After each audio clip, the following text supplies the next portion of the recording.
we're back with another episode of the Lakers Fast Break podcast. It's Gerald Glassford coming right back at you here for the Lakers Fast Break Pop Culture Cosmos, where we cover the latest news and trends in pop culture each and every week, twice a week, wherever you get your podcasts. I will be dropping a Pop Culture Cosmos here sometime Monday, so I'm looking forward to going ahead and do that, where we cover the latest news and trends in pop culture, plus some great ideas as well as far as your questions that are about pop culture are always answered right there at the Pop Culture Cosmos, wherever you get your podcasts. Plus, also as well, want to give a big shout out to DBSH, Daniel Barry Sports Highlights. Yo! Go Rams, Lakers, Rams. Game was ugly. Seattle next, though. Yep, the Rams got it done in the snow in Chicago. Chicago.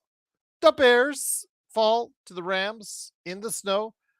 Truly appreciate the super chat. Thank you again, DBSH. Go ahead, make sure you got DBSH covered. Daniel Barry Sports Highlights by stopping by his great YouTube site with a like and subscribe. Again, over 10,000 subscribers. So great to see his success and his channel growing. Also, as well, of course, you got the guys behind me, Luka and LeBron, who were a great part of today's victory against the Toronto Raptors. Look at that nice, beautiful canvas art. If you want something like that or something similar in your life, or a t-shirt, hat, poster, pillow, or more, go ahead and hit up at Trip Show Shop on Instagram and Twitter. It's a great place to go ahead and get a custom designed memory that you will have for a lifetime. Go ahead and reach out to at Trip Show Shop on Instagram and Twitter. Don't forget as well, I also talked to the Lakerholics, Jamie Sweet and L Rob from Lakerholics.com on the Saturday show. It was a great conversation. A lot of people seemed to enjoy it, got some good feedback on it, which depending sometimes is really hard to get for us sometimes, but we got it. We got it. We got a lot of good feedback on it. Go ahead and make sure you got it covered by checking it out. It's part of a great Lakers weekend after the show tonight, right here on the Lakers Fast Break channel. And again, if you like all the stuff that we do, like and subscribe. It really helps out the channel. You want to become a member? It's just $2.99 a month. I drop all the Pop Culture Cosmos shows, F2 members, on this channel. Also, as well, when we do Inside Sports Fantasy Football, also drop that on there as well. So go ahead and check it out, what we do. And also make sure you check out the NBA observations for members out there a little bit early for just $2.99 a month. But NBA observations, they'll drop eventually the day after for our great followers of this channel as well. But the Lakers, Sports Baby T3, Sports Baby. He is one of the moderators in the chat. Sometimes he does that. But he also helps us out on Discord. He is a noted Pacers fan, but we have embraced him in our community. And ever since then, Mark, aka Xbox, as a fellow Australian as he is, has decided to torment his life in any way possible therein. So I'll just leave it at that. That's who SB is. He just Xbox SB Sports Baby, SB for short. But again, it is, of course, the Lakers Fast Break. Truly appreciate you joining us. The Lakers come in tonight on the second game of a back-to-back, staring at an 8-game road trip on the horizon starting on Tuesday. Lakers in a free fall, as I put it on the last show. To see if you can see it on the thumbnail right there. A free fall for the Lakers as they have fallen almost out of the playoff structure and into the play-in structure with the way that they're going. So what would happen when the Lakers suited up tonight on the second game of a back-to-back against the Toronto Raptors? Well, looks like JJ was doing a little bit of homework on the Toronto Raptors. And I know we give JJ a lot of flack for making some poor decisions every now and then. Experience now and then kind of gets the best of him. But sometimes he puts some things in that do work. Earlier in the season, a lot of things that he was pushing as far as the buttons really worked. Lately, not a lot has worked well. But today, a lot worked right after the first quarter. The first quarter, the Lakers did fall down and fell to some of their old tricks as the Toronto Raptors took an early lead, 30-23 in the first quarter. But the game itself turned itself around in the start of the second quarter. with the subs coming out there, Jared Vanderbilt, Drew Timmy, but basically also as well, JJ really implemented something that worked throughout the rest of the game, and that was a 2-3 zone that really wreaked havoc on the Toronto Raptors, a team that's not a great shooting team, a team that didn't have much in the way of size tonight, and it showed. And the Toronto Raptors, after that first quarter, really succumbed to the Lakers' zone defense, and they stuck to it. The Lakers stuck to it and did a great job, admittedly. So I'll tell you what, they really poured it on, took 1 point lead at the half, but after that, they started to build out a lead by the end of the third quarter. And in the fourth quarter, got off on an early run, held Toronto down to 5 points for most of the fourth quarter, 13 overall. And the Lakers put it into cruise control at the end of the game to win 110-93. They are 25-16 right now in the Western Conference. I'll get the updated standings for you here in a second. It has not resonated as of yet, but 25-16. Let me go ahead to Google, see if I can get you the current NBA standings, because sometimes NBA.com and ESPN do not update as fast as I want them to. So I'm going to go ahead and check it out right now. As it stands right now, it's still even Google's slow. So I'll go ahead and get you that update here in a second, as far as the exact positioning of where the Lakers are. But I'm assuming it's still sixth place in the Western Conference. They moved to 9 games behind the Oklahoma City Thunder. They're a half game behind the Houston Rockets in the Western Conference. And I know that no Joker, and I got to give him credit, last night, in all the sea of disparity and all the sea of anguish and all the sea of anger, and I'm going to get to Mark, aka Xbox, here in a little bit, but I got to give a credit to No Joker, because despite the fact he's called me a Laker hater, I still have nothing but love for the guy. And he put it out there while everybody was spewing all that anger and anguish about last night's loss in Portland. He was trying to say, keep your head up, guys. Keep your chin up.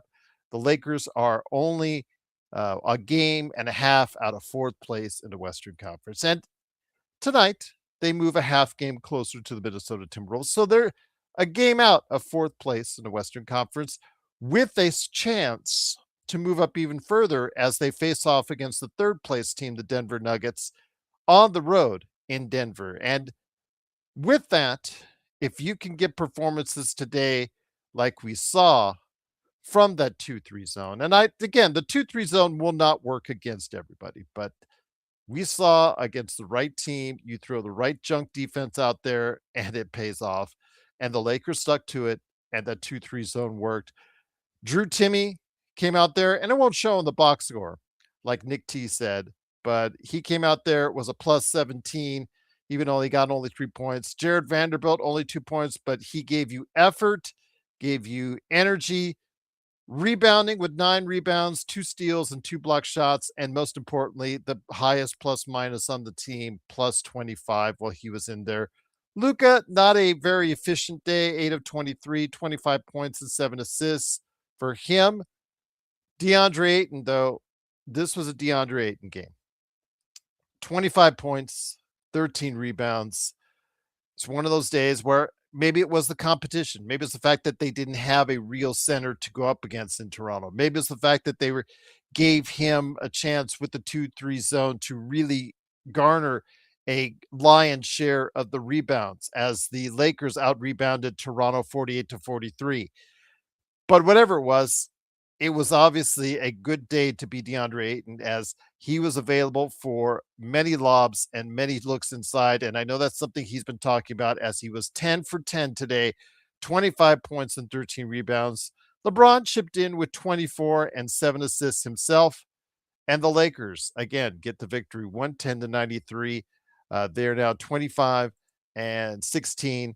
Again, 9 games out of first place in the Western Conference. So I want to hear what you guys have to say, and hopefully the guys will jump in and join us here in a minute.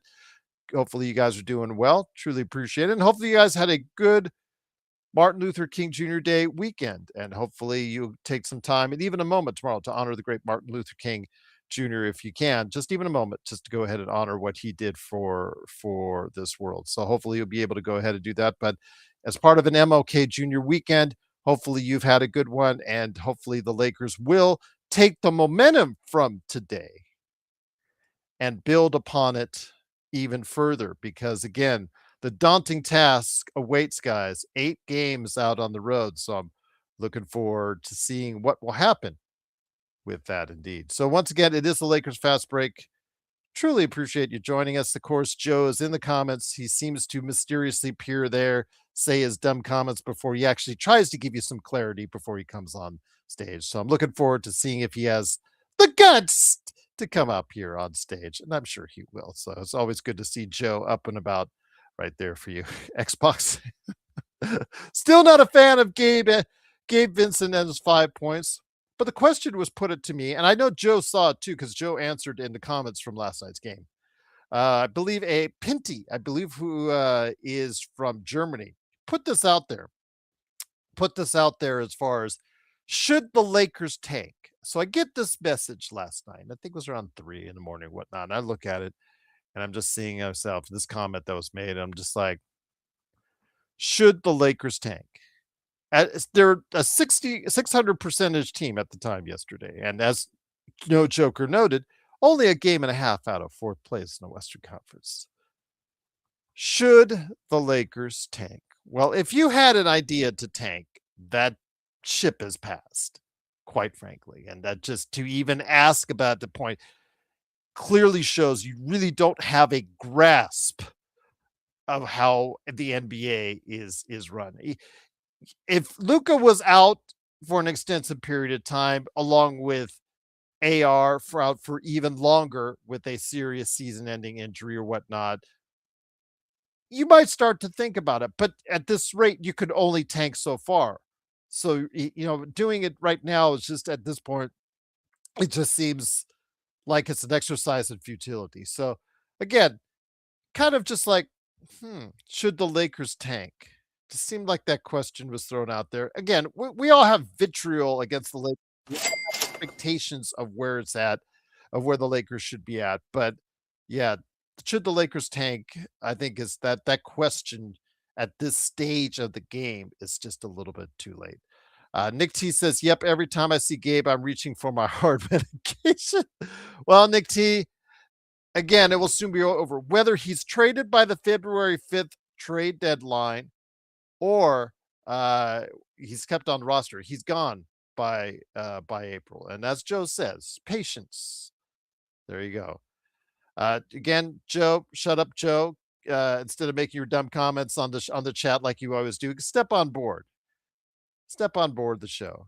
Intel Wild, always great to have here, my friend. 8 in his 10 for 10 field goals, won us the game tonight, plus 13 boards. He played very well. He obviously got a really good position tonight with JJ implementing the 2-3 zone, making it a lot easier for him to go ahead and be able to get those defensive rebounds. So I credit JJ for that. But on the offensive end, he said himself, his teammates looked towards him more than normal, and plus the fact that they also, very little size tonight for Toronto really opened the door for him to have a big game, and the Lakers were able to exploit that.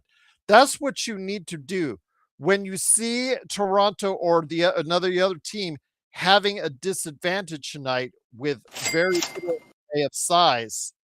It should make a point to drive it home about Aiton's abilities as the guy that has the size in there. He came back from his injury, or soreness in his knee, excuse me, got a 10 for 10, and it really had a great game with 25 and 13 tonight. And hopefully he can take that forward on this road trip, this 8-game road trip that's coming up there. Truly appreciate again, Intel, the great comments that you put on there as far as the super chat. Truly appreciate it. It is, of course, Gerald Glasser. Thanks so much again for watching, listening. Truly appreciate it. Want to go ahead and pair up. Unfortunately, you're going to have to go ahead and block you out on that. Sorry about that on Facebook, but don't worry about that. Go ahead and pester on some other way. But Mission 24, truly appreciate the super chat. Thank you so much for the kind offering. Cannot thank you enough for doing so. Truly appreciate it. It is the Lakers winning tonight, 110-93, an outstanding defensive performance. And again, I don't think the 2-3 zone can work against every team, but a team like this, again, with Toronto, not a very efficient team, a team that actually likes to thrive within the as far as the 10 to 20 footers, especially with the mid-range game, especially with Ingram. They really have a good mid-range game, but the Lakers were able to put a little bit of stalwartness is be able to go ahead and put a stopgap on that with that 2-3 zone tonight that really worked out for the Lakers. So yes, I do give JJ credit on implementing that. And again, for the guys for sticking to it throughout the rest of the game. What's up, Jeremy? Hopefully all is well with you, my friend. It is, of course, the Lakers fast break. Tywin says, where are the LeBron haters at? He had a solid game. Yesterday, he was we needed more from LeBron, and he gave us a average game because that's right around his averages. And we needed more than that, obviously, and couldn't deliver it for us. But today, he had a solid game. Wasn't, outstanding, but solid game for him. And again, with Deandre Ayton dominating, pardon the pun, in the paint, really didn't need to go and have that dominating game, but very efficient for him. 9 to 17 for LeBron, 2 of 4 from three, 4 of 4 from the free throw line. That's the kind of shooting I'm hoping he can continue to have moving forward as far as for LeBron and DeAndre Ayton. Again, 10 of 10. Don't expect 10 to 10 each time, but again, if you can set him up for success and keep feeding the guy inside when he's available, or keep him rim running, that's obviously something that would be great to do because Luka, again, if you make life easier for Luka, hopefully he doesn't have to go ahead and take as many shots if he's not that efficient or if it's not working for him like it wasn't tonight. 8 of 23, 25 points, 5 of 12 from three, 4 or 5 from the free throw line for Luka. But more importantly for him, I believe he is at 12 technicals. So guys, keep abreast of that. Keep that in mind. 12 technicals. If he gets to 16, he starts on his suspension. So there you go. Intel, thank you so much for liking the show. Truly appreciate it. Truly appreciate you doing so. Please like and subscribe. Latest notification on when this game goes live as far as the post game is concerned, and also as well when we do other shows like the NBA observations as well. And look who's here. Looky, who is here indeed. It is, of course, the guy behind his great company. You know what? We bash each other all the time, but I will not bash Sinblades with a Y.com. If you are in the Southern California area and you want to change your lawn into something much more beautiful than it is today, all kidding aside, go to his site, see what he's got. It's right there. He puts his work out there for the world at simblades.com. It is, of course, Joe Sorrell. Joe, great evening, my friend. Great to hear you. Great to see you. And also, as well, your thoughts on the game today. JJ, very impressive move by going to the 2-3 zone and bringing in some more size in that second quarter with Timmy, Vando, and DeAndre Ayton. They kept feeding the beast. They followed their rules throughout the rest of the game, and it paid off with an easy victory for the Lakers. I enjoyed them bringing the game inside in the third quarter. It looked like the Raptors couldn't stop them. I don't remember the last time they did that. And maybe my memory's bad. Maybe it happened last week. Maybe it happened more than once. But it was nice to see them adjust to getting away from the disease that the NBA has all across the league, which is just shoot threes all day. They were able to play some good fundamental basketball. I thought letting Luka play off ball was huge. I think I would love to see Luka play that role more often, because if you watch him shoot, usually his shot comes up short because he does have the gnats that are around him. If you give him a little bit more room, he'll probably be more efficient percentage-wise for making shots. That includes the three-point shots. But I did like those two things tonight. I don't see those enough, and my memory doesn't remember them making an effort to do that other than tonight, which is playing deliberately playing off ball with Luka and then playing consistently. This wasn't something where they played only a couple minutes, bringing everything to the basket. It was almost an entire second half where they just focused on getting the freaking ball in the basket. And when you have someone like DeAndre Ayton who's getting fed in that area and he's 2 or 3 feet away, that's his game. So he's going to flourish there. And he's not out of the doghouse in my view. But one game does not. Yeah, but the thing is, that's his game. So if you don't want LeBron to do all the work, you don't want Luka to do all the work. I think that was the other thing I really liked about tonight was when Luka was sitting, that's when the lead got extended. This is what we talk about depth and about talented players around Luka, around LeBron, so that they don't have to worry about coming back into the game in a hurry. Always coming back in a hurry. I want to use this as an example too. We saw Brandon Ingram, and Brandon Ingram is one of those guys that has a pretty good mid-range, right? Mm-hmm. But I want you guys to focus on something that he does well that doesn't amount to anything, and that's Brandon Ingram. He is a non-effective scorer. That's who he is. And I know that sounds harsh, and it may not be true in every game that he plays in, but his points don't add to wins on a consistent basis. It's hard to explain with basketball how a player can dictate scoring the same amount of points of someone who's not winning. It's hard because you have to watch the game, and then if you're doing it on a show, explaining the X's and O's a lot of times isn't entertaining enough. I don't think a lot of people want to listen to that. That's something I learned in broadcasting school. We don't want to hear too many stats. We don't want to hear too much detailed lingo, like how the triangle offense works. That's just what the history says. People want to see a little bit more action, right? Which is what we try to give them. But to keep it short, there's a difference, right? Why I don't like Max Christie's game, why I don't like Brandon Ingram's game, because it doesn't usually amount to winning basketball on a consistent basis. The teams that are playing against them are not really paying them much attention. They're not dictating, oh my God, we got to put a second guy on Brandon Ingram or Scotty Barnes is going to go off or vice versa or whatever, right? It's the Lakers. The Lakers, when they have the ability to really construct the next phase of this, two things that they really, really need to do, and I mean, absolutely, it's imperative to do. They have to find a consistent shooter or shooters.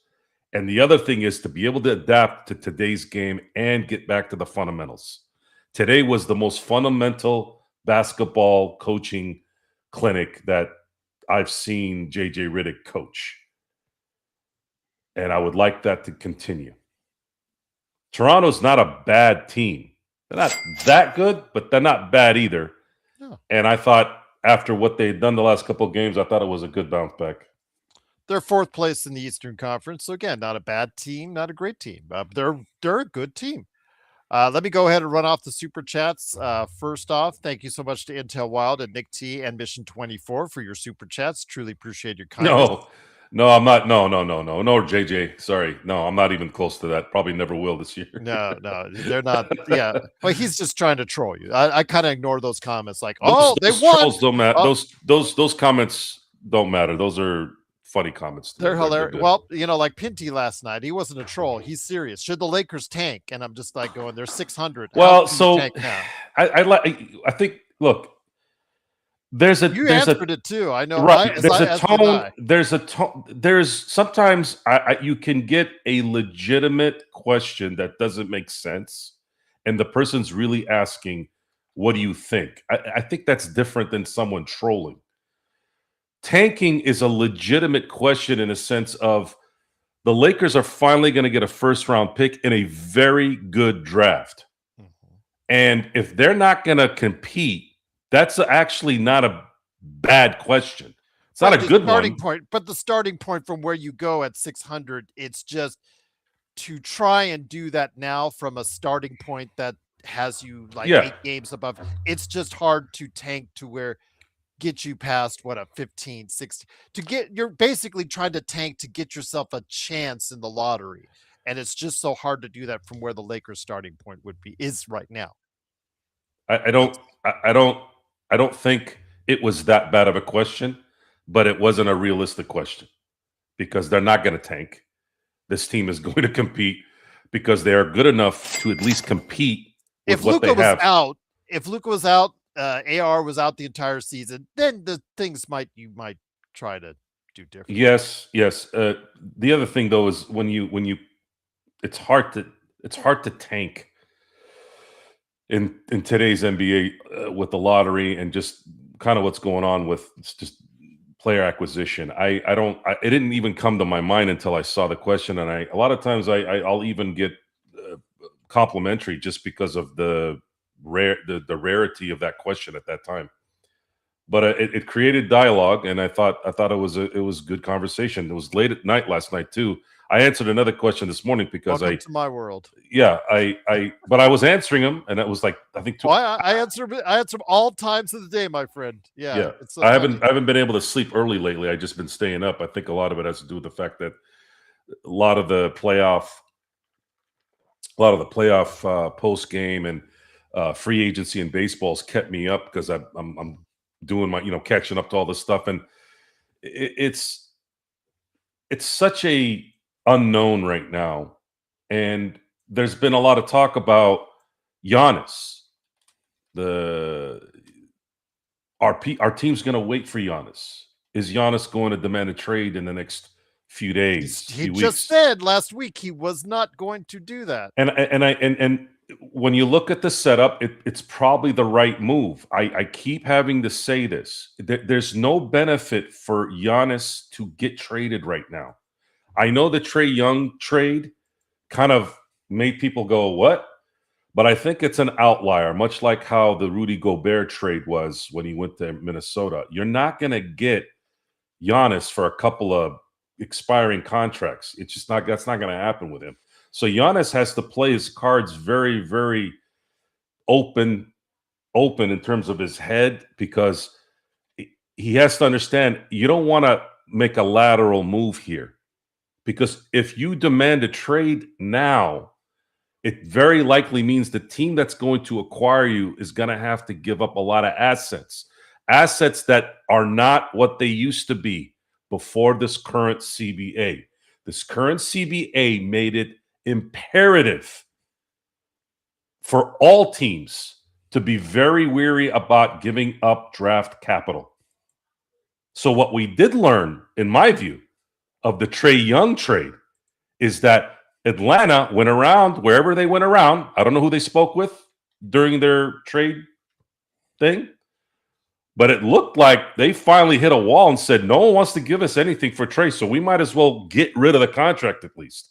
That's how I looked at it because there's no other reason why you trade Trey for nothing other than, hey, we're not getting anything and we don't want to keep paying Trey Young max money and then have to pay him max money, even more max money later when we know this guy's not going to help us win a championship. But that's not going to happen with guys like Giannis, guys like Jokic, guys like Donovan Mitchell. So that's why the 2027 summer is the summer as of today is the only thing that makes sense for acquisition. And that's because you wouldn't have to give up capital. You don't have to give up those draft picks because they have that option to become free agents and go to the team that they want. And if Giannis has the ability to go to a team where he knows he's going to win, imagine this. And I'm just using this because we're a Lakers show and we're Laker fans. Imagine if Giannis plays the next year and 2.5 months of his contract and he opts out of his deal. And then he sees that the Lakers have just drafted in 2 drafts, really good depth, really good players in 26 and 27. Can't do it And in then 27. I'm sorry, Utah, 26 and Utah not in has the first 27. round pick in 27. Sorry. Yeah. Thank you, Westbrook. In 26 and maybe acquired a somebody else in the summer that is working out. Whatever. Now he's going, if I go to LA, I'm going to get endorsements. My jersey sales are going to go up. Yeah, I might not get that 5th year, but at some point I will be able to, right? Because I think he's got another few years left in him. So that's something that he can go, yes, I will go into this situation now and I can win and not have to worry about these guys just having to deal with, it's just Giannis and Luka and 10 merry minimums because they don't have any draft picks because they traded them away from me and whatever depth that they do have. It's just a lot of things can change between now and then, but as of right now where they're at, it's what it is. Look, Nick, listen, I know Giannis is getting older, but I don't think he's going to be that old in a year and 3 months.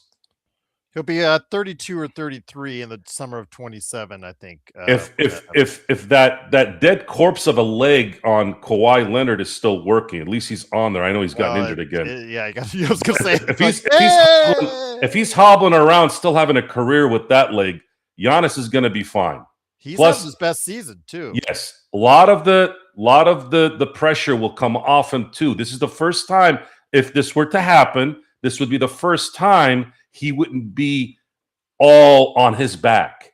Luka would equally take the weight off of him, and it would make things much better for this team. And you all know, and you all know. Look what's going on in baseball, guys.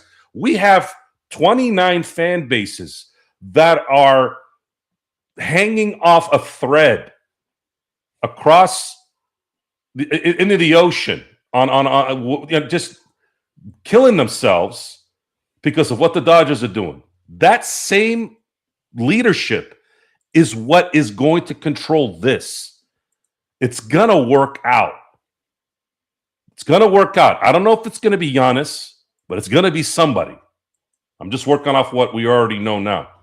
I don't know if Jokic would come to LA. I don't know if LA is Jokic's T. That's why Jokic will sign in the offseason because he's going to get $80 million more than what he could gotten last season. Again, I don't think Jokic wants the LA headache. He's not made for it. Donovan Mitchell, on the other hand, that's another guy. The problem with Donovan Mitchell's he's another guard that can't play defense very well.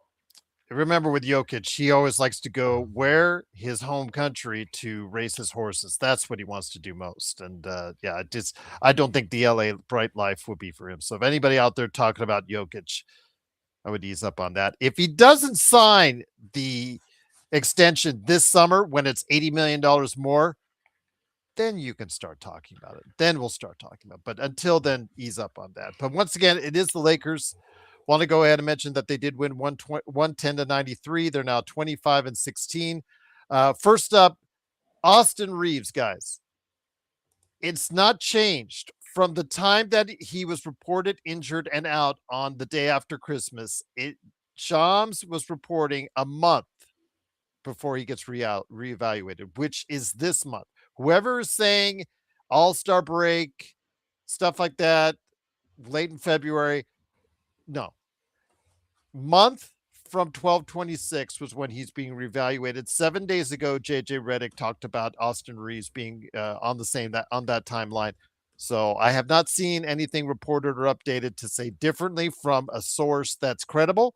So I will go with that until then, guys. So ease up on the Austin Reeves till February or whatnot. Maybe Austin Reeves be early February.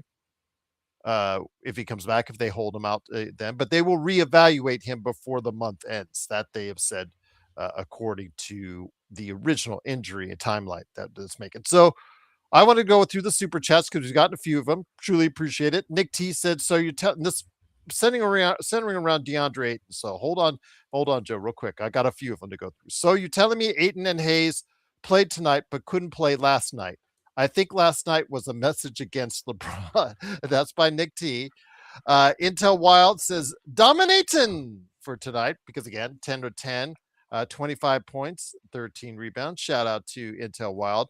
Got another one coming up here, as far as I believe, from Intel Wild as well. If we could keep Ayton for the second year for 8 million, that would be very good, but that would mean there'd be no takers out there.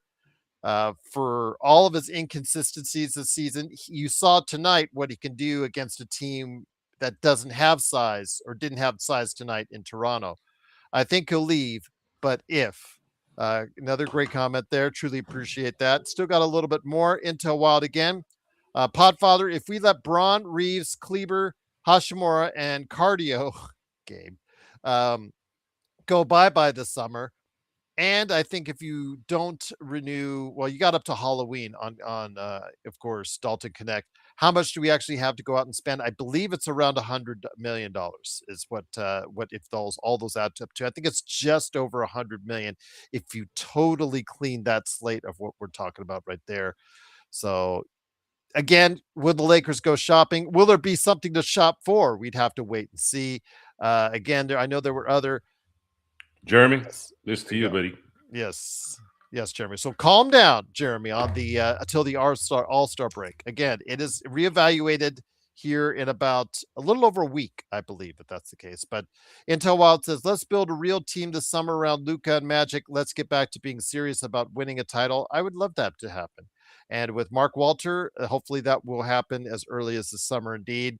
A lot of changes need to be made. A lot of house needs to be cleaning, and we'll see what happens. But with Deandre, now that we're caught up with that. And once again, thank you so much for joining us. Please like and subscribe. Hopefully you will do so and be part of what we're doing here at the Lakers Fast Break. But Joe, Deandre Ayton tonight showed you that side of him, that motivated side of him. Didn't play last night because of knee soreness. Tonight he comes in 25 and 13, 10 to 10. They got him in position. They fed him constantly. They gave him a good platform to succeed today. The 2-3 zone that JJ put out there for about a little over 3/4 really helped in as far as the Lakers being able to rebound better inside, less chance for the Raptors to get in the paint, and also gave them not exactly the best angles for shooting as far as it's concerned. They could never really figure out the 2-3 zone tonight that JJ threw at him, and Deandre Ayton was the biggest benefactor of that. That being said, we talked about it. As much as his season has been all over the place, I would have still assumed he is going out to be a free agent this summer. Is he someone that the Lakers at this point, you've seen the good, you've seen the bad, is he someone at this point you would be interested in if you clear all that cap space for new players this summer? Probably not. I think there's a mental focus that this team needs to shift out of. And unfortunately, DeAndre Ayton doesn't have the consistent will game in and game out in an 82-game season.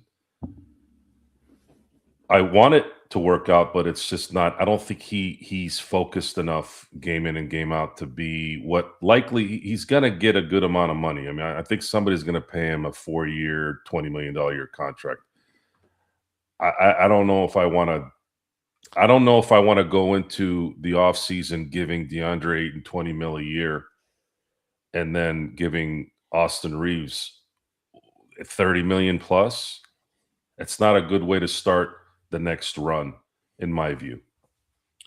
So I don't know how this is going to play out because we still need to find out what the decisions are going to be once the season's over with the executives, with the leadership in the front office. If Rob Pelinka is demoted, and that won't be the term that's put out there. It'll be We'll put it out there. No, yeah. Please But what'll put it out. happen is he may stay as a general manager, but he won't be a decision maker in terms of player personnel. Remember, we said this Remember, before. he's also the president of basketball operations as well. Correct. Which I think that will be my view. My instincts say that's the position that he's going to not have anymore. If you need Rob Pelinka to order the pencils and the paper clips and make sure that everybody in HR is taken care of in the office, absolutely. I wonder if they still order from Staples. I wonder if they do. Probably Office Depot Do now. they still get a discount? Yeah. How did that work out before? Hey, it's the guys from the Staples Center here. Do we get our usual discount for some paper? Yeah, laser printer. Yeah. It's such All a right, there you sad go. thing because both my teams had iconic brand name stadiums. Staples, right? Staples was, in my view, the West Coast version of the Madison Square Garden. You don't see them changing Madison Square Garden, do you, in New York, right? And then the Steelers changed from Heinz Field to Acrisure Stadium, an insurance company. And then Lakers picked a Although crypto company. It's don't like put anything past Dolan. and Someday it's he amazing might name it's MSG. amazing the correlation The between the sphere is two. expensive, Joe. The sphere is quite expensive for Dolan. It- Dolan is, what is he, $8 billion? I don't think he cares. He'll just raise your And cable the rates. sphere's You're right. gonna the Right. sphere's gonna eventually make its money, and if not, it's gonna be a loss in the It's good been a way for loss their so taxes. far. So As much as I love that building, it's been the loss so far. That's all I'll say. Gerald, what's up, Uh, Joe? What's up, What's guys? up, my friends? Of course, Joe Soros here, and then also as well, got to go ahead and give him a shout out. It is the guy behind Lakers Corner. Please check out you too, JJ, in the chat. His 3-minute report where because JJ said you called him Amazing Aiton. It is, of Man, course. it's this is the problem, Gerald. This is the problem with people. They speak on shit they don't even know about. This guy said John said this and didn't even watch the damn recap. But it's all good, brother, because 2,000 people watched the last game one, and then the one before that it was another 2.4 thousand. So Nice. all good, brother. If you don't but want to watch it, there's people that Well, will. speaking of people who are white watching for you, but I talked to Black last night. He sends his love. Black. Of Yes. course, he doesn't And show up when the Lakers play well, when LeBron plays well. Of course, Ihama did send a comment about you not being there, and so I relayed your love to Ihama, who made a comment after the game. Didn't see it live, saw it after. So I just what's wanted funny, to get you caught up. It is John Costa, by the way. Ian Hema and Black, both those two little pussies, were not here when LeBron had that great 31 point near triple double, and we got the win. So they only got shit to say when, you know what I'm saying? I can't respect the pussy. Like you can only keep it real one time. Like now you got to be here, and regardless, brother. Black is here. Black is here. Where's he? What's up, Black? How you doing, my friend? Where's Black? I think it was hella funny when Joe said last time. He's waiting for you. When Joe said last time, Joe was like, John turned black into yellow. That was hilarious. Nah, Black, I'm not watching shit, bro. You're a pussy. You ain't show up. I'll preface the question to you, my friend. Last night, of course, our good friend Mark, aka Xbox, went off legend like a firecracker. Yes, you could hear the shouting and ranting from all across his great country of Australia, throughout the entire planet. He was mad. He was really in a bad place, and he has been more positive. He's been more positive on players, the team, and JJ more so than any one of our group. As far as outside of what's going on with Joe or you or what have you.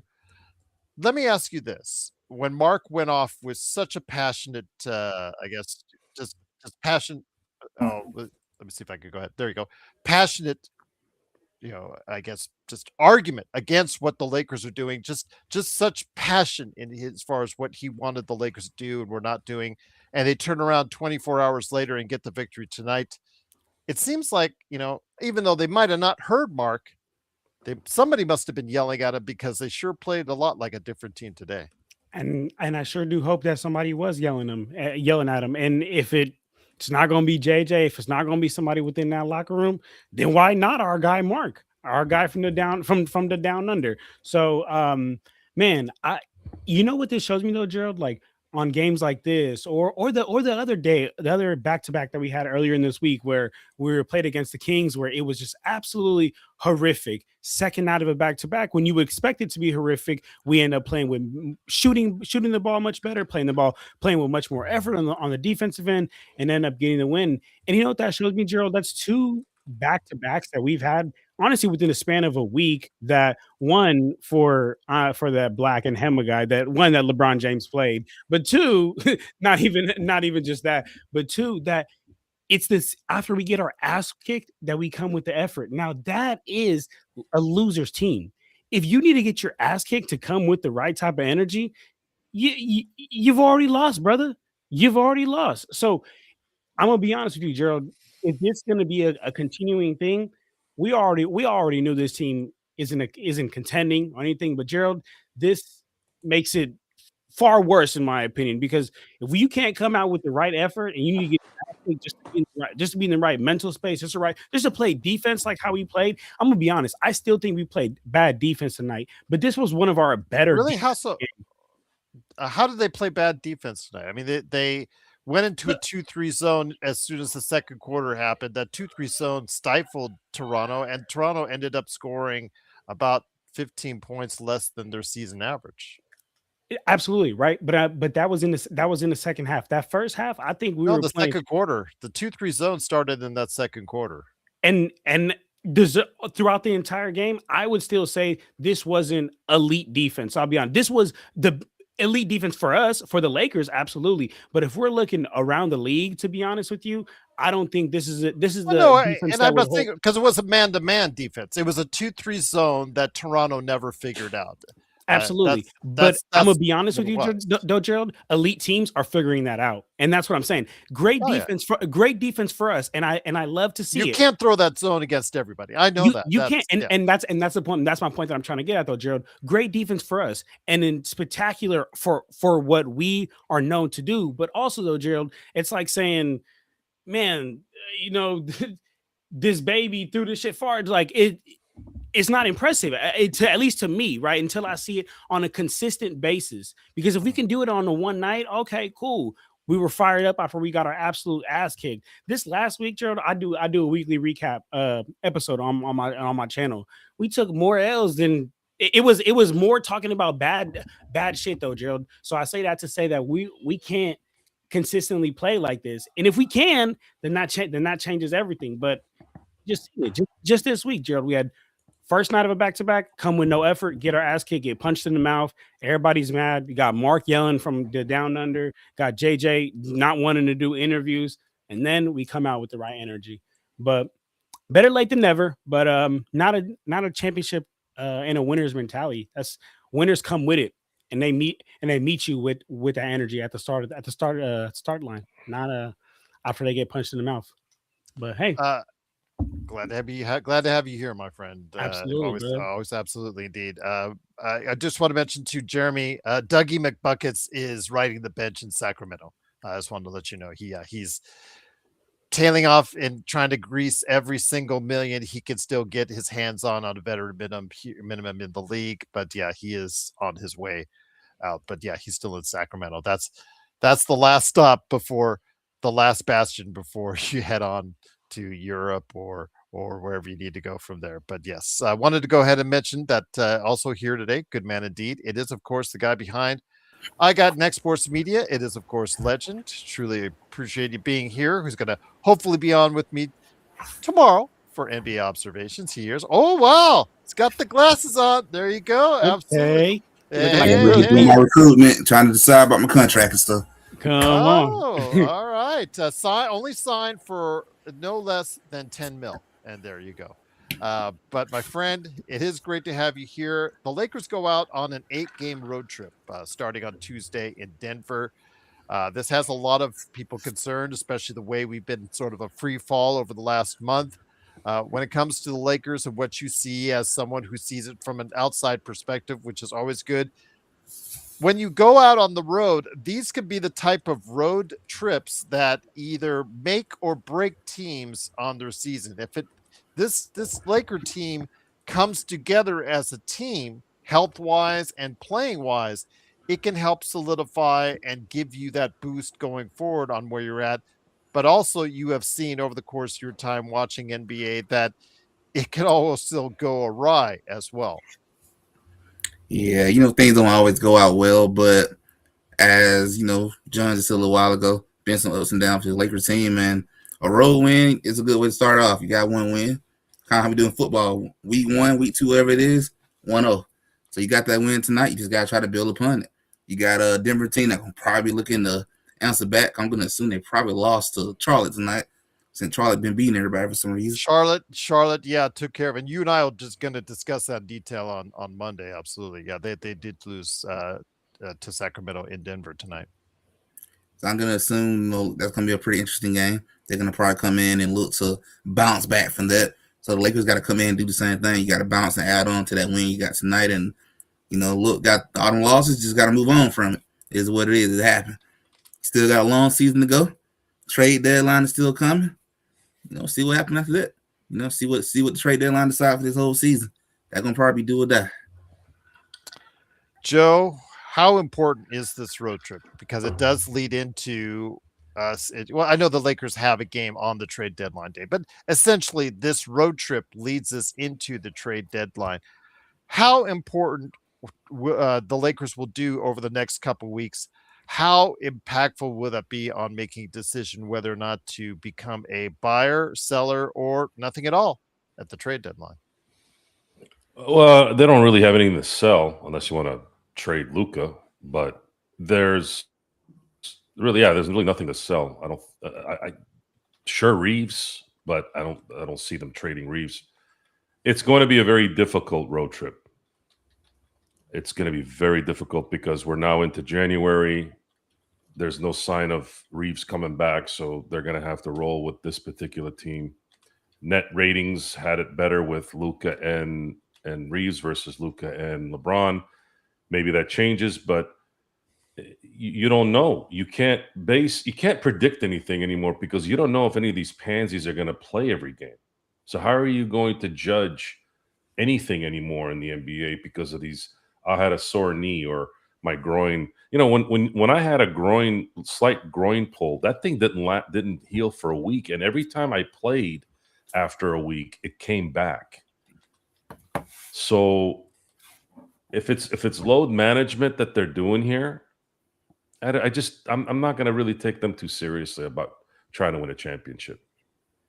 Okay. I just not. And call me whatever you want. Oh, well, Joe, they're more active nowadays. They're this, and that. Well, what do you do when things go up in activity? You prepare better. You eat better. You guys are making $80 billion a year. How about you figure out a way to hire the right people to get you ready? How come everyone else used to do that before and they played games? You're telling me that one extra position from the 90s and now is really killing you that much? By the way, that is true. Sean Grice told me that a few months back. He said that by the numbers, guys right now are only playing an extra possession in today's game versus what they were doing in the 90s. So what's going on? Why are these guys coming up lame? Why are they blowing out tires? It could be a combination, I think, of the food that we are eating. I think for sure that is a problem. That is a problem. The food that these big industries are making, the diets that these guys are eating, to put that into all the entire pot, it's a disaster. These guys, we talk about Austin Reeves playing golf all summer, and I'm not saying you shouldn't have fun and lay low a little bit, just to kind of relax and recharge the battery.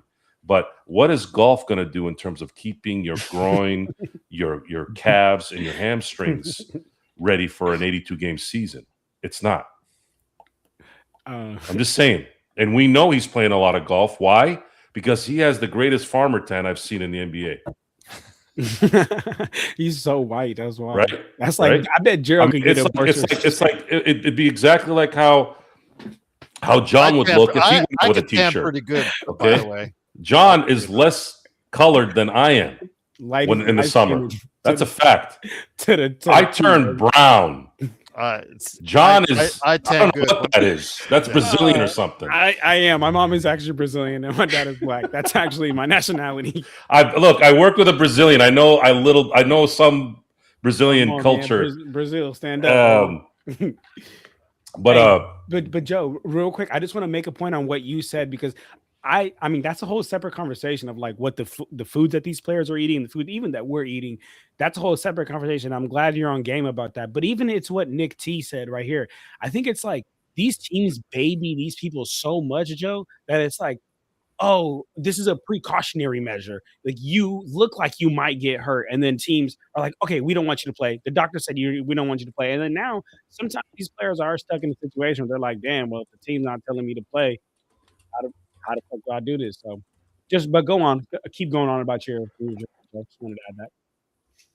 Go ahead, Joe. Say J Redick, dude, guy. First of all, Jokic doesn't.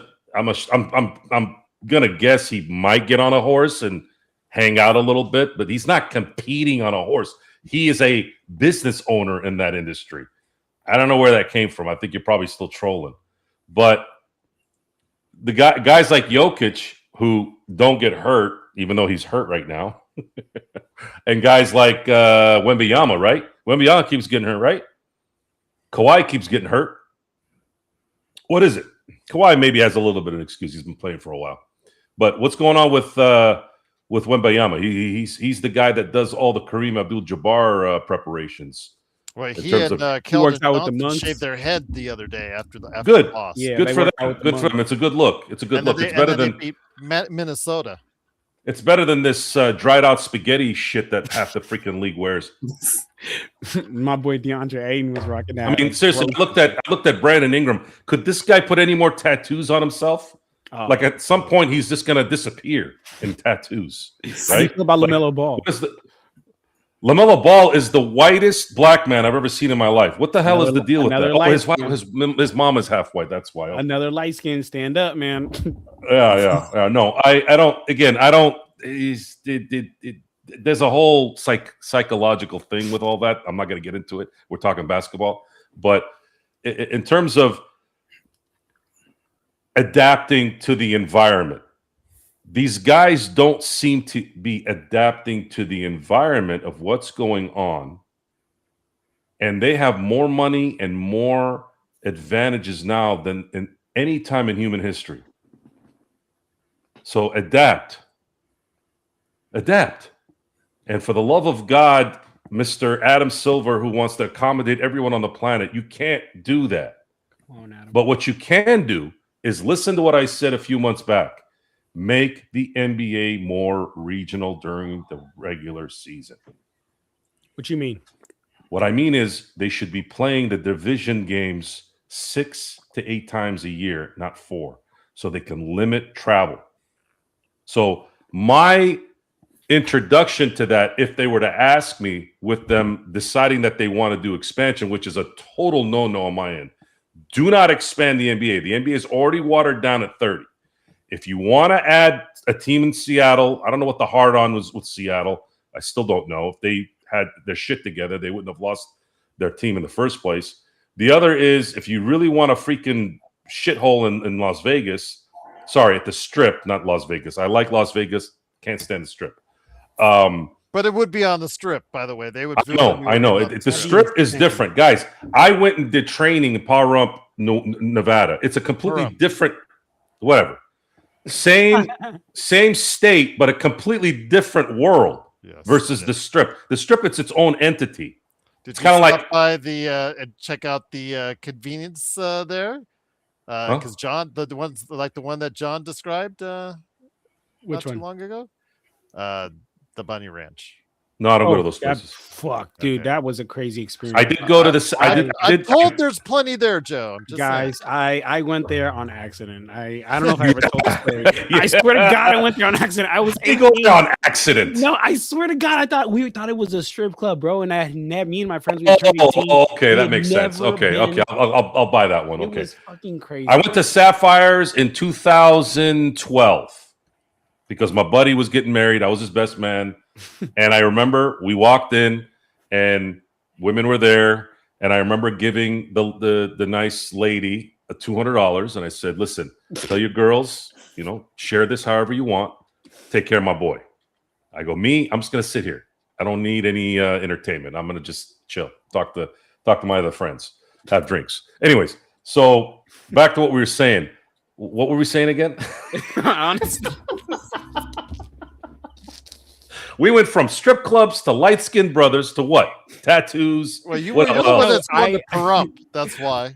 Or pay JJ, rump. wait, Gerald, I gotta clear this up. So JJ, to solve the activity for these wussies, make it more regional. And if you want to have a team in Vegas, want to have a team in Seattle, please don't expand. Move 2 teams over there. We don't. Vegas locals do not like teams that are dumped on us like the Athletics, and even to a different extent the Raiders, because the Raiders.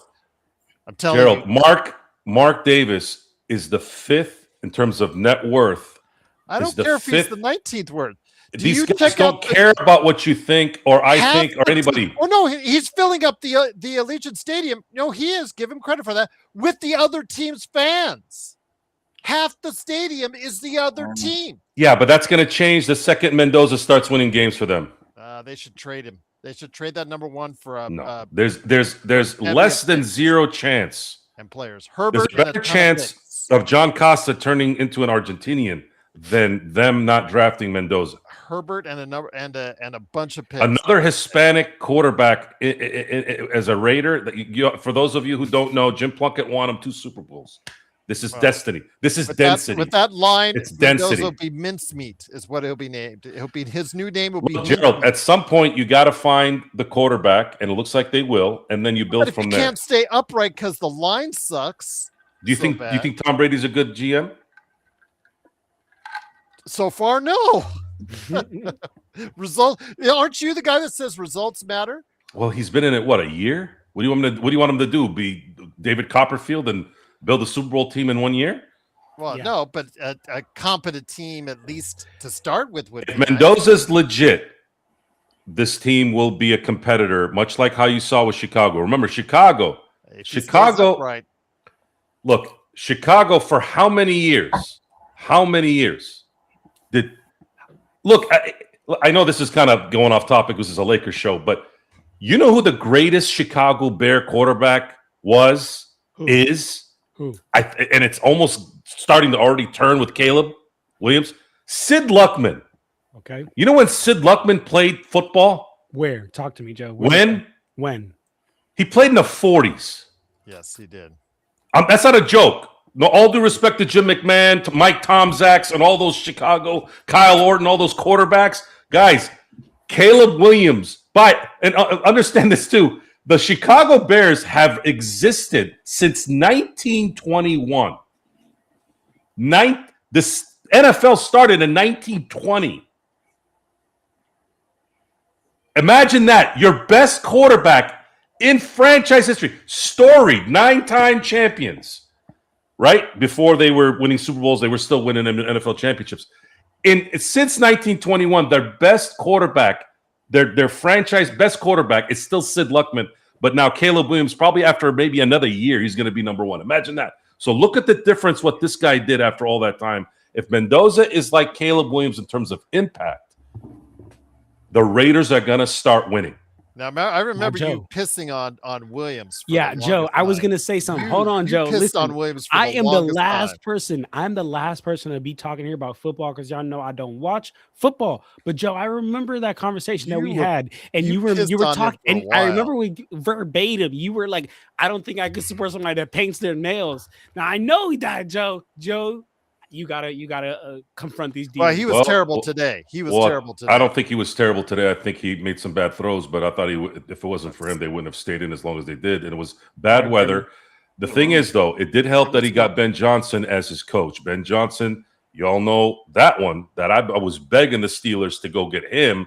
Their dumbasses could have traded Mike Tomlin last year to Chicago and then gotten Ben Johnson, but they decided to ride it out until Mike finally got tired and left. But the thing is, the game of any sport is it's gonna be determined by the captain, and then of course his first is it his first mate? I don't know, I'm trying to use a correlation here with that. Every great dynasty, the last, let's say, since 1980, has had an exceptional coach and an exceptional great player on it, correct? The Lakers dynasty in the 80s. Correct. Jordan's dynasty in the 90s. Lakers dynasty. Would you say Steve Kerr's a great coach? No. Great is legend? I don't know about great coach. So when maybe I would say he's a really good coach. Maybe we're breaking maybe he broke the mold. I would say that, yeah. But because his team broke the mold, because we ain't never seen it. He had a really good outlier. Here's the outlier there. And again, I'm not making an excuse. No one would have imagined, but because of what they always say is a blessing in disguise. So whenever anybody says, man, I really wish that Steph Curry's ankle had done this, right? Well, at that time, that was a blessing in disguise, but because his second contract after he was drafted was what, 40 for 4? It was a very small contract. Mm-hmm. By that happening, they had enough money in 2016 to go get Durant. And I'm sorry, you're not going to lose with arguably the 3 greatest shooters of all time at the same time in their prime. There's an argument there. Reggie Miller, Ray Allen, Dale Ellis. I know they have their history, they have their cred, but you could honestly say, without me arguing against it, hey, the greatest 1, 2, 3 shooters in NBA history is Steph Curry, Klay Thompson, and Kevin Durant. They were all on the same team. All on the same team at the same time in their primes. That never happens. Shit was insane. We need to get back to the Lakers here. I know, Darth, you want to talk about a little history. The crowd's learn a little history. It's okay. Yeah, let him. Bro's trying to talk about Matthew Stafford. He wants you to talk Matthew Stafford. Tell him to stop fumbling the ball, Cool Bro. That's what you need to do, because you got away with it today, but you saw with Josh Allen. We were having a good show. Did you have to bring him up? Well, he's in the chat, and he's gushing over Matthew Stafford right now. So, oh boy, Matthew Stafford.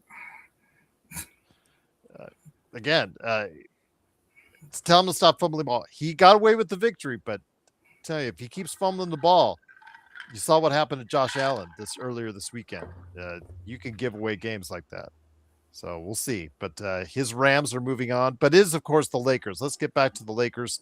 110-93 victory. The Lakers are 6th place in the Western Conference. John, we're heading out on an 8-game road trip, like I was talking about with Legend. I think I don't want to say it's a make or break, but these long trips, like the Grammy trip, for instance, when the Lakers do the annual Grammy trip. I don't think this is the Grammy trip. I think that's February, or am I mistaken? Is this the Grammy trip? I don't believe this is the Grammy. I believe the Grammy. Yeah, trip I don't think it's February, the Grammy trip. To be honest with you. I'll Okay. confirm that though. But go ahead, keep going. Okay, because yeah, you just type in the Grammy Awards and you'll find it. But with that, I do think it's a very important, decisive road trip for the Lakers because, again, it comes on the heels of the trade deadline right after the Lakers' last game on the road trip. So with that, my friend, what do you think the Lakers need to accomplish on this 8 games ahead? I mean, first and foremost, Gerald, is going to be consistency on the defensive end. Right? If we can consistency play. It is. It is. And I was about to say, because I see it says trip. Occurring late January, and it's February 1st. It's the Grammys. Okay. So yeah, it does qualify. Cool. So they need all that time to set up the Crypt. Really? Are they doing the Grammys at the Crypt? Really? Yeah, it's February 1st, but yeah, you need that much time to set up the Crypt. Okay. Yeah. All right. But anyway, Gerald, to answer your question, first and foremost, consistency on the defensive end. The offense will come. One thing I have learned about basketball throughout my years of playing basketball is if you focus on the offense, the defense will never come. But if you focus on the defense, the offense is going to come. It's just naturally going to come, whether you picking up half court and getting fast break possessions on the other end, or you're playing great defense. Now you get a good rebound outlet other end. Irregardless, you focus on offense, your defense will never come. But if you focus on defense, I guarantee your offense will just naturally flow. Now, the other thing that I think that is going to be extremely important, and I don't know the whole name, but it's JJ Redick here in the chat. It's probably the real JJ Redick because, he's not doing anything right now. He's just watching the postgame show. So anyway, I think it's exactly what JJ Redick, our head coach, said. We need health, right? We need to continue to be healthy, and that's besides, the of course Austin Reeves, but I'm talking about the health with, and I know it may be little, but the DeAndre Ayton's not playing, like that hurt. The Jackson Hayes not playing, like that hurt. So just to even have those little role players like Rui, for example, Rui, he only had 10 points, but to be real with you, if you watch the game, numbers are not black and white. Rui played pretty well within his role today. I'm going to be honest with you. Again, not a number that'll jump out at you, but if you watch the whole game, he showed up and hit some big shots when it mattered. So yeah, so I would say those two big things, Joe. I'd say consistency, especially on the defensive end, with like an emphasis on the defensive end, and then of course, trying to continue to be as healthy as we can, missing our second, third, however you want to look at it, best player. Once again, it is the Lakers winning 110-93. Their next game is on Tuesday against Denver at Denver. It's on NBC, so go ahead and check it out. And after the game, go ahead and hit us up right here at the post game. Legend, let me get you back into this. Your Golden State Warriors are on the heels of the Los Angeles Lakers because they're on a winning streak of their own. Winners, they're actually 7-3 in their last 10. They're gaining ground on the Western Conference. They're now 5 games above 500 when they were straddling 500 for most of the season. Your thoughts on the Warriors and where they're at? They seem to have, since the announcement or trade demand by Jonathan Kuminga on the 15th, have seemed to play better, but they've also been playing better throughout. What do you attribute this latest success to as far as what they're doing? And do you think they can sustain it and move up even further in the Western Conference real soon? I think they can keep this up. They can at least sneak their way into that maybe 7th or 6th seed, maybe sneak their way around there. They got a shot at it. But I do think the thought of probably moving out Kuminga might be a boost just to get that monkey off your back finally. And they got to make a move. You still need to make a move at this trade deadline if you want to make things interesting. Do I think they're going to championship at this point? No. But at least you can make it interesting. Go out interesting this year. And like Lee said, I think if I was them, my goal would be at least reach 6 or 7 seed. That made my more realistic. And just make things interesting. If you in the 7th or 8th, you're going home in the first round. I can tell you that already. I don't care who in them 2 spots. You're going home if you got Oklahoma Spurs. That's a route. Get out that seed, and then you may have a shot to make things interesting and give yourself a little small chance you can sneak to the second round. But that's realistic. But I do give them credit for turning their season around, making things at least a little bit better, and make it interesting. Maybe I won't have to go to the Hawks game in March when I watch them come to Atlanta and have to feel bad for both these 2 teams. But hey, Legend, I don't know if you already spoke on this, and if you did, I apologize. I should have been on it, but I would love to hear your take, you being a Warriors fan, on the whole thing with Kuminga. And then Gerald, if you're going to speak on this tomorrow, I can wait and listen to this is Kuminga's all good right now, my friend. Would love to hear, just because, bro, I think Steve Kerr fumbled the bag with John. I think he fucked up. Go ahead. I think he just completely fucked up that whole relationship. The thing about reason why I said when Joe asked about was he a great coach, I just say good, because if he was great, you would be able to take these younger players to the next level. And the fact that you struggle when it comes to these younger players, to me, that's a red flag. You can't rely on stuffing them all your whole entire career. They're going to eventually be gone.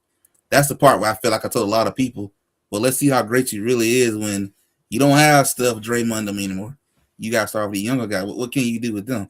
And right now, you fumbling it. I actually don't think Kuminga is that bad, actually. I think in a really good situation, he's going to really show what he really can do when you get in a better situation. But I blame Steve Kerr for that part. You soured that relationship. It's like I tell the guys that I coach at the school I work at right now. Us coaches, we got to have a relationship with our players. That's the only way you can get the absolute best out of them. Otherwise, they're not going to give you nothing. And I can't blame Kuminga not the one giving him anything. Be better than me. I probably say, look, I'm not going to play anymore. I sit at home, get to y'all trade me. I'm not going to deal with this. Yeah. So I give him a salute for being a professional. But it's all his fault at this point. That's real. Yeah. No, I agree. That's exactly why I always say Steve Kerr can be classified as a great coach, is because I feel like, yeah, he did his thing with all those teams, but whenever he didn't have those good teams, or even that year that you had Jordan Poole in them, like that was y'all had like 15 wins that year, I think, or something like that. Yeah, and then Steve Kerr just kind of shows that he's more of a coach when he has those great players. Similar, honestly, to Ty Lue. I think Ty Lue is a little bit of a better X's and O's coach, to be honest with you, but I still think also is another coach that like a lot of people may think like, wow, he's such a good coach, but also got carried by a lot of his great teams. That's a whole different conversation. Yep.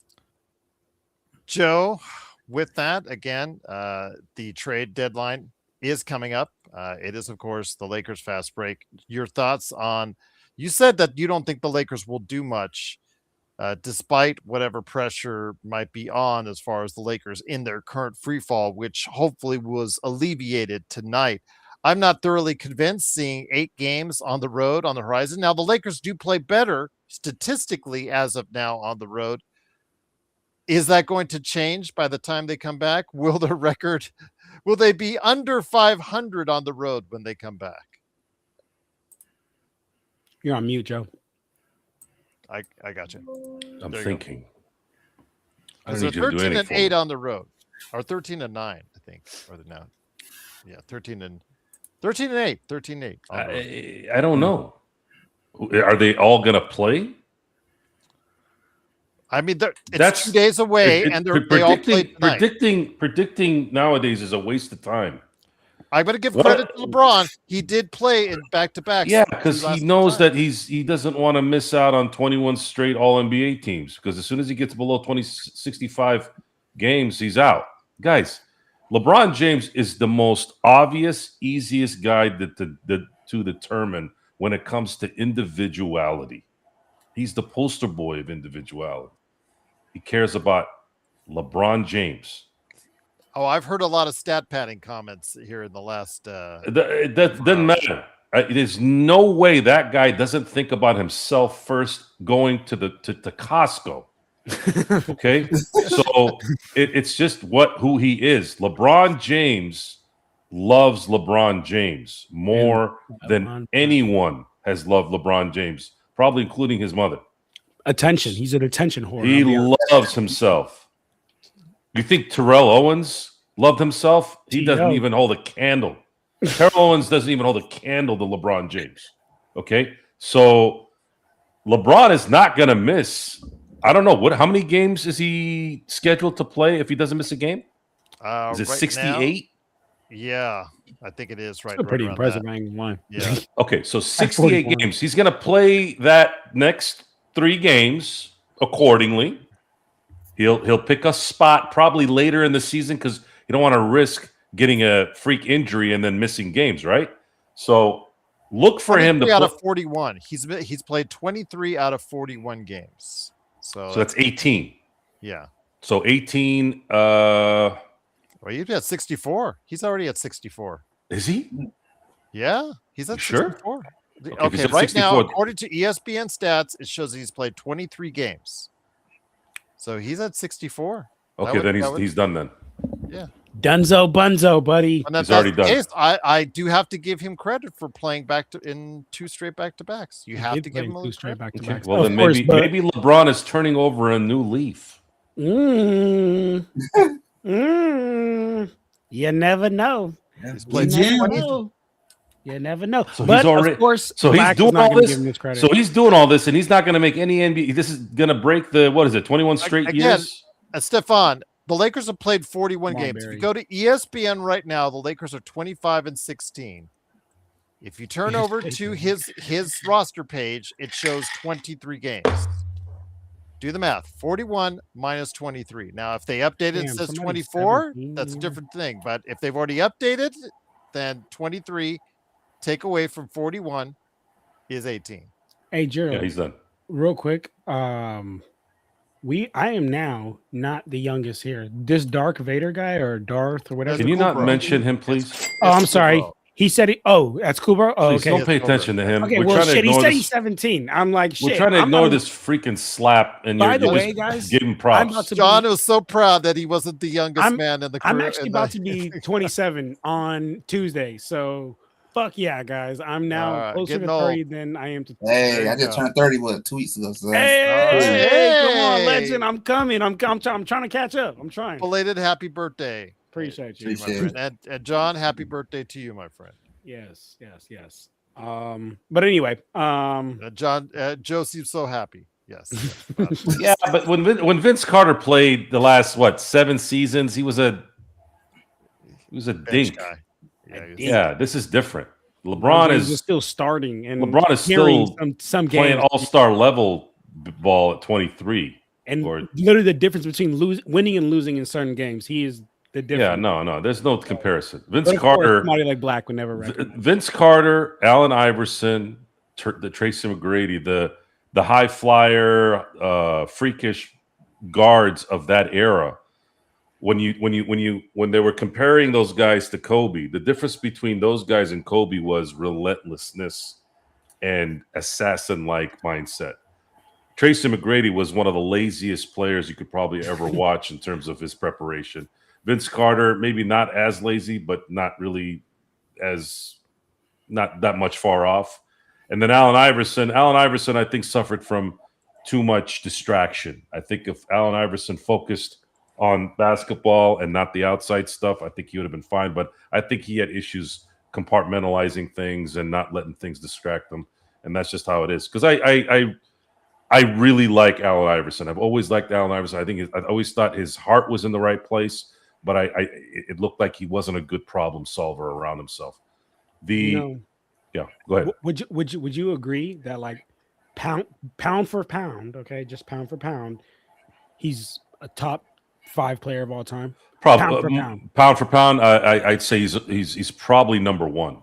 Okay, I was gonna say that, but but I thought you guys it's were him and jump Isaiah out of your seat. Yeah, it's him and Isaiah, and then you got to put Chris Paul in there. Kyrie's got to be up there too. Kyrie is not as small as those guys were. Kyrie's Okay, like a legit 6'1", 6'2" guy, right? But again, that's small in the NBA purposes. And it is 17. Stefan's right. NBA.com has updated it. So ESPN. And no, Stefan, I'm not giving you any hug. I don't know why you're asking for a hug. I didn't watch T3. Go find somebody near you and hug them.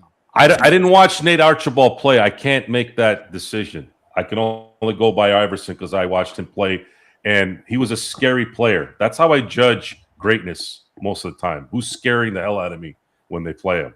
Allen Iverson scared me when they played Allen. Google Stats didn't update the Lakers record right away, Stefan. Sometimes they do, sometimes they don't. So again, when you're out there on the internet, not even Google was reliable this time around. Like tonight when I was talking to you guys earlier, Stefan, before you came on, I was trying to update the Lakers record and Google hadn't updated yet. So not everybody is perfect or instantaneous right out there. So yes, there you go. Again, I want to see. Go ahead. Go, John. No, I want to see because Allen Iverson's 6 foot tall, Kyrie's 6'2", and then who else did you say, Joe? You said Isaiah Thomas. 6'1". Wow, yeah, you're right. Damn, yeah. This is based off guys I watched: Nate Archibald, the Skywalker, Thompson, all those guys. I didn't watch them play, so I don't know. Yeah. But yeah, I would definitely have to put, honestly, I'd put Allen Iverson as my greatest pound for pound player. And then Kyrie is not very far, I'll be honest. No, I don't think there's an argument that pound for pound AI is the greatest player of all time. Okay, cool. I just don't, he was too skilled. Okay, cool. He was way too skilled. I thought I was going to say that and you guys were going to jump out of your seat. It's the thing is, Isaiah might have a leg up on him because he won.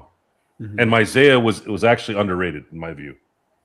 Well, shit. Can't tell you. Isaiah Thomas is underrated. He was Thomas games. Yeah. Isaiah Thomas was a beast. That was a bad one. Well, cool, bro. 6'1" now is not really good for the NBA. Isaiah wanted to eat your entire family. Like he had that. He had that. That was him. Like they were talking to him about the sweep that they had in '89, and they were talking about how Worthy and Magic got hurt. He didn't give a fuck. He was like, we kicked their ass. Like he didn't give a fuck. Baron Davis was probably the most athletically freakish pound for pound guy. That guy I think he had to have had a 45-inch vertical. Honestly, Baron Davis could jump out, not just the building. He could jump out a city. That shit was crazy. I dunk on AK, then he like put his shirt up. That shit was crazy. That's like an iconic picture in the Bay, even though fuck the Bay. 805 says, Joe, the energy in LA outside of Cool Bro for the Rams is almost Dodgers like. Care to comment? Well, I'll tell you what. I like how this is playing out, and I feel really bad for man, I really feel bad for Sean Payton and Bo Nix, man. This could have been an epic championship weekend. Broke a bone in his ankle. He's out for the playoffs. But I'm saying this because crazier things have happened. I've watched Nick Foles win a Super Bowl, and I saw Jeff Hostetler win a Super Bowl. So there's a story there. Imagine if Stedham? If Stedham, who was a former Patriot, ends up beating the Patriots, that would be classic. Although I don't think if either one of these teams go to the Super Bowl in the AFC, I don't think any of them will beat it. There's always a chance, obviously, but I think it's Seattle or the Rams are going to win it all. So there you go. Again, the Lakers on the NFL. By the way, 2 of the 4. There's a story in all this too. Okay, so you look at, and I always like this because it's just kind of my thing. So let's say the Rams meet the Patriots, which is pretty could happen. Now you got a little bit of that 2001 thing that you can play with, and 2018, the last time they were in the Super Bowl. Do the Rams finally get revenge on New England? I think that'd be kind of cool. Do they have Mitchell Trubisky? Denver does or no? Who's the as a backup? Denver? I don't know who, because Isaac says, don't they have Trubisky too? I don't know. No, they don't have Trubisky. No. Honestly, can I ask you guys a question? Yes. How do you guys? I need you to lie because you're always trying to be honest. No, I didn't say anything about being honest. I just asked a question. Okay, question. How do you guys keep up with the Lakers, your personal life, and then all these other sports? Like, I'm gonna be 100% honest. The Lakers, my job, being a dad, just fucking, and then just trying to play basketball. You really want the answer from me? I want the answer from everybody here, honestly, because I only watch because I married a woman that does all the work.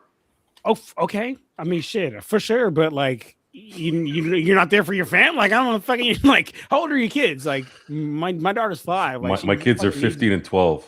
15? Mine are 18 and 20, so they're a little older. When the children are obsessed with their mother, they don't bother the dad.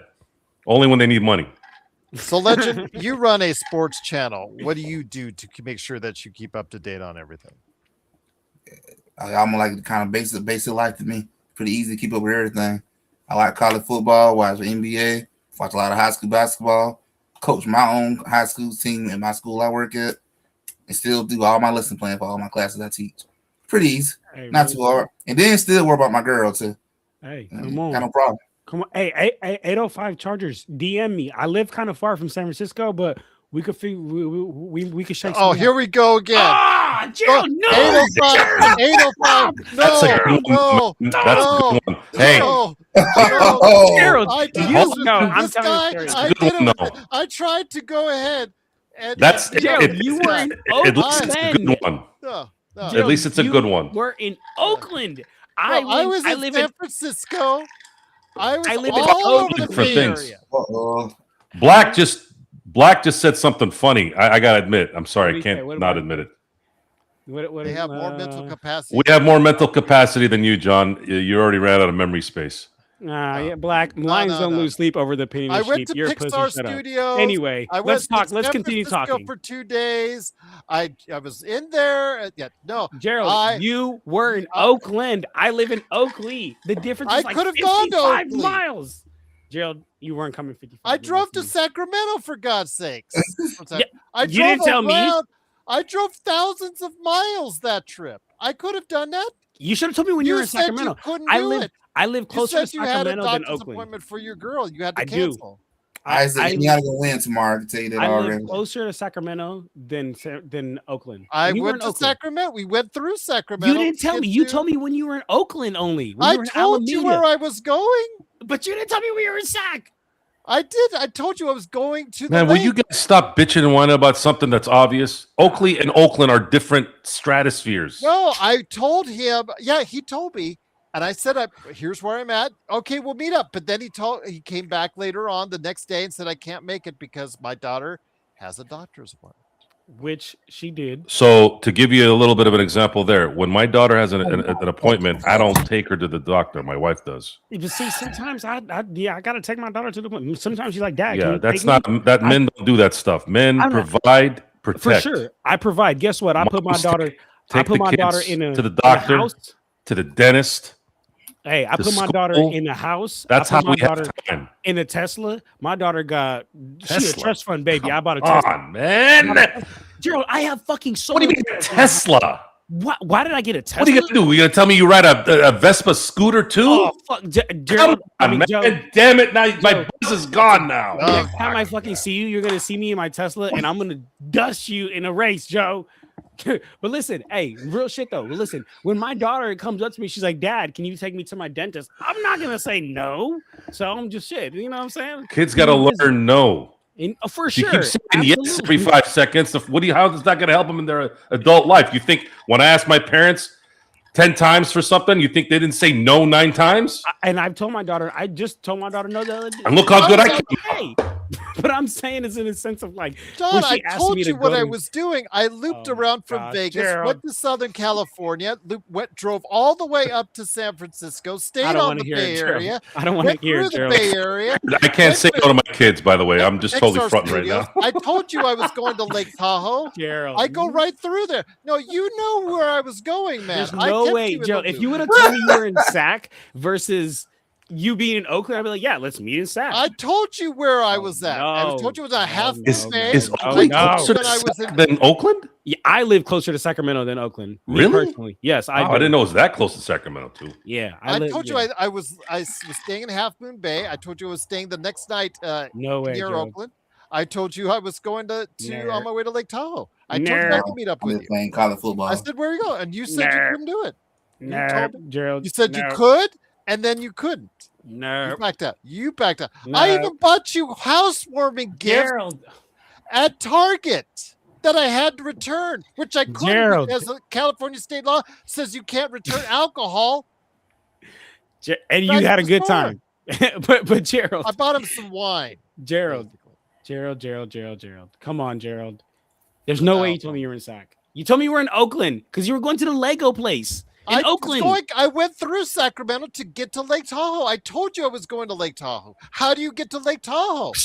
I haven't been to Lake Tahoe. I can't tell you. There you go. See, there you go. Hey, if you ever in Atlanta, hit me up. Hey, come on. I'm trying to go to the A. The A looks like lit. Very lit.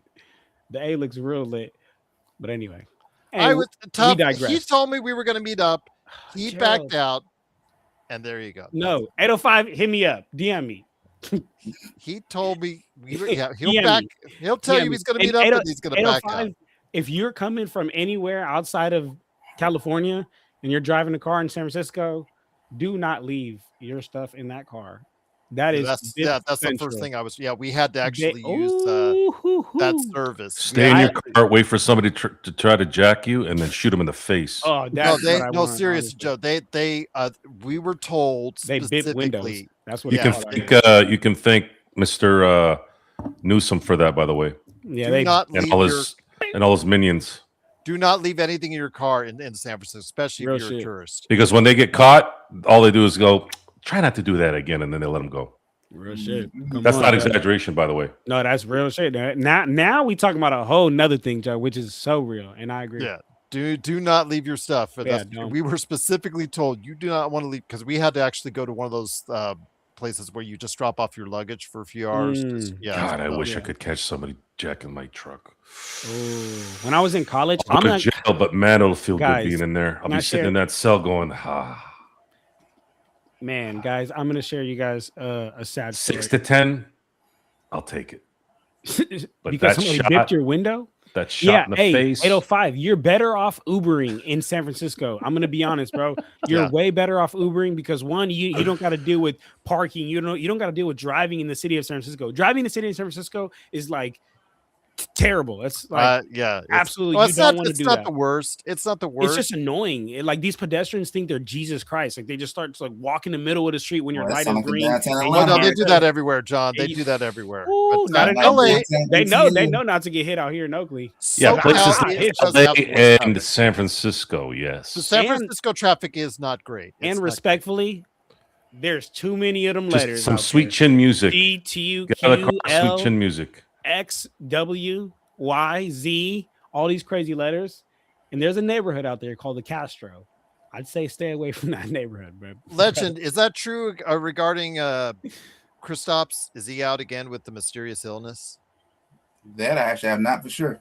I'm gonna look up Atlanta Hawk news before I go to sleep tonight. If that's the case, Blowbross 7777. Thank you for putting that in there. Good name. Let's take a look. Good name. Yeah, Blowbross. We had a deal. We had agreement. We had a meeting. We were going to meet. Gerald, stop. And he backed out. No, Gerald. No, that's not. I have the text. Gerald, but there's no way you told me you would have been in SAC. Gerald, if I told I didn't stay in SAC. I visited SAC for like 10 minutes. Exactly. You guys shut the hell up about this already and go on. Gerald, I was going to Lake Tahoe. Why you didn't invite me to Lake Tahoe? That's the real question. But anyway, I told you in my text I was going to Tahoe. Didn't invite me, Gerald. Oh, shut up. You didn't invite me to you invited me to your new home and then rescinded that invitation. I never rescinded it, Gerald. The invitation is still on the table. The invitation is still on the table. Well, you had to cancel. Joe was if we're talking about people that don't want to meet up, let's look at that guy. Or he's on this side for me. Joe, this guy right here, I was in his hometown without a car. Just needed this guy to pull up. Oh yeah, I live in Temecula. I don't live in LA. Okay, you're right. Yeah, don't even start with Joe because Joe, he was on the strip and I was just a few miles away. I said, "Do you want to meet at Metro Pizza?" Listen, like, yeah, sure. Shit changed. He bailed out was getting divorced. Everything got fucked up. Yes, I actually to meet him physically in person, I had to go down. It wasn't Temecula. It was what city was that in? Where were we in when that restaurant that we met up where we took the famous picture with each other? And Anaheim? No. It was Cyprus. I don't know. I don't know the cities out there. Are you talking about me? Yeah, he's talking to you, Joe. Yeah, remember when we met up at Lucille's. Lucille's. Okay. But that was it's pretty good. It was good driving, JSJ. In and around the state of California. Tough. I'm sorry, Tough. That was my bad. I should have met up with you. I should have made an agreement with you instead of John to meet up. Gerald, stop! Oh my God! You're fucking kill me. Right now, Legend, I'm doing what I'm. Can you pass me your keys because I'm going to give them to John because we're going to go on a guilt trip and we're doing it right now. Oh my God, Gerald, that was going to kill me here, man. All right, but it is of course the Lakers Fast Break. Truly appreciate you joining us. Please go ahead and check out John's 3-minute report at Lakers Corner right there for you. Check out Joe's latest show, the Joe Soro Experiment, with Kyle Tucker being the main topic as far as the Dodgers signing him. Now everybody's threatening salary cap and all that. And of course, he and Empire Jeff had a great conversation there. Wait till they get Peralta. They'll really cry out for it. I don't think they will, but there's rumors. Yeah. And I tell you what, don't forget. How about Scooble? Legend. Imagine if they Legend get has his. I'll have an 8-man rotation with Scooble. There you go. But I Got Next Sports Media is what Legend runs. And please go ahead and like and subscribe to that as well. Like and subscribe to all these channels, including ours.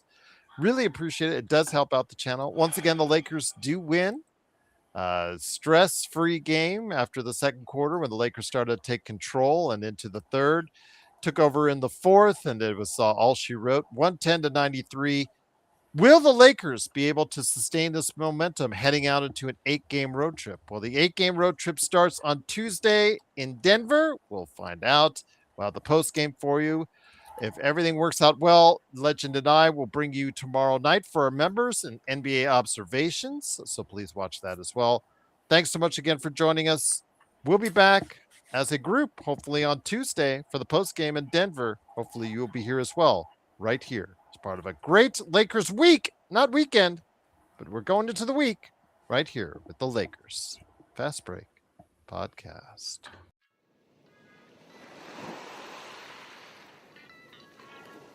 Hey,